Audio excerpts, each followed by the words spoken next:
Hi friends, my name is Andrew Connard. I'm the pastor at Susanna Wesley United Methodist Church, and we're going through a book study in which we are reading Canoeing the Mountains, Leadership in Uncharted Territory by Tod Bolsinger. This week we're taking a closer look at chapter 1, and I invite you to read along and to share your responses. You can leave a message in the comments about what you think, how you read this chapter, and what made an impact for you. And I'm going to invite you to use a tool as we're reading through this book that has 3 symbols that gives us some guidance about how to respond. And the first one is a question mark.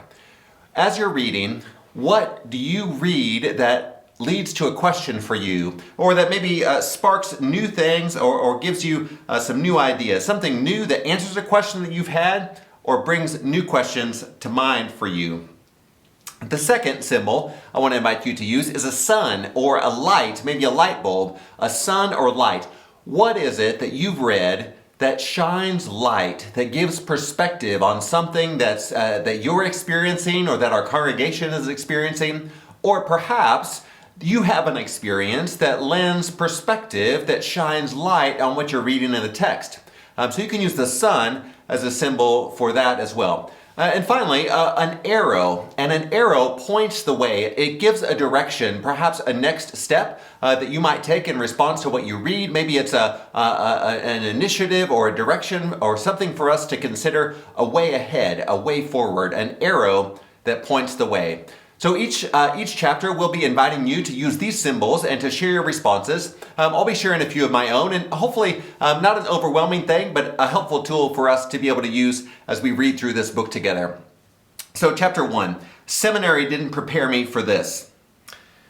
The question mark that I have from this chapter is this. Bolsinger sets out what he calls 5 vital lessons that every leader of a Christian congregation or organization has to learn to lead in uncharted territory. And one of them, the 4th one, brings up the question for me from this chapter. Of course, on each one of these, there's a bunch of questions that come up in my mind. There's all kinds of things that shed light on our life or in our congregation, and there's a lot of directions that we might follow after. But I'll just be highlighting one of them, and I'll invite you to share yours as well.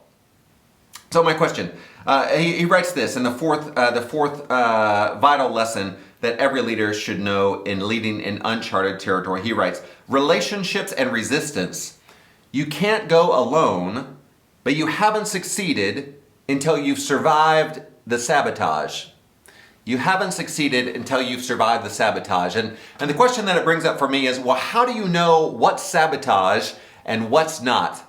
I know that there are times when I felt pushback on a particular initiative or going in a particular direction. And I wonder sometimes, is this sabotage at work in the system here? Is there a direction that we might be going that maybe I'm even causing sabotage to as well? Or are there times, what are the times when this is really God speaking through another person, through another group of people that we might instead faithfully go in a different direction? What's the difference between sabotage that says, that draws us away from God, what God might be calling us to, and discernment that helps us move away from the way that God might be calling us? And I don't really know what that answer is, so I'm looking forward to reading more, to getting that to that part of the book to help discern what's sabotage and what's not sabotage, because every kind of pushback isn't necessarily bad and isn't necessarily good. So that's one of the questions that raised for me in this chapter. The sun or the light, what sheds a perspective on my life or gives something in my life that gives additional meaning to what I read. In this case, I just really found the reminder of the clarification between leadership and management to be quite helpful. This distinction is one that I've heard in the past, and he really states it in a succinct and I believe helpful way when he writes this. Management cares about what is. Leadership is focused on what can be or what must be. Management cares about what is. Leadership is focused on what can be or what must be. Friends, I love leaning into leadership, imagining, dreaming, visioning for what might be, what could be, what the possibilities are for the future. It's a part of my understanding of God's call in my life to help prepare the way of the Lord, to make a path where there is no path, to join God in that work. But that's not always what is cared for. You can't always live in the future. It is a balance of both, caring for what is and leading into the future. We're not starting from nothing in this time in our life in Susanna Wesley. There is a lot that is, and so how to balance both of those? It's something that sheds light on really my day-to-day activities as the pastor here of this congregation. There's things to do that regard managing, caring for things that are things as they are. And there's parts that have to do with leadership, leading us to where God is calling us into new places that we may not have even dreamed yet. And that leads us, for me, to the arrow that gives guidance or direction for me from this chapter. It's the second of the 5 vital lessons that Bolsinger presents. He writes this: the on-the-map skill set. No one is going to follow you off the map unless they trust you on the map. No one is going to follow you off the map unless they trust you on the map. There's a tension at times, or a balance perhaps, between management and leadership, between leading on the map and off the map, a dance between what is and what might be or what could be in the future. I'm not going to throw away the map. There's value there, and it's important, and there is much good in a place that we already are, from what we already know, and we are moving into a time where we just don't know.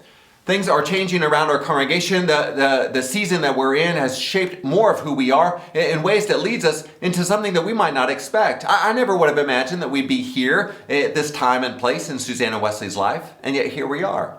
And God has good things in mind for us, and I'm excited to find out what are ways that we can together lead into the future, to listen for where God is calling us, to be attentive to one another and how the Spirit is at work in and among us, because I'm not ready for this. Seminary didn't prepare me for this, but God's Spirit has. God is at work in and among us, and I invite you to join us in the journey. So those are some of my insights from this first chapter. The question mark, that a question that raises in my mind, or maybe answers a question that I have, a sun or a light that sheds a perspective on our congregation or in my life.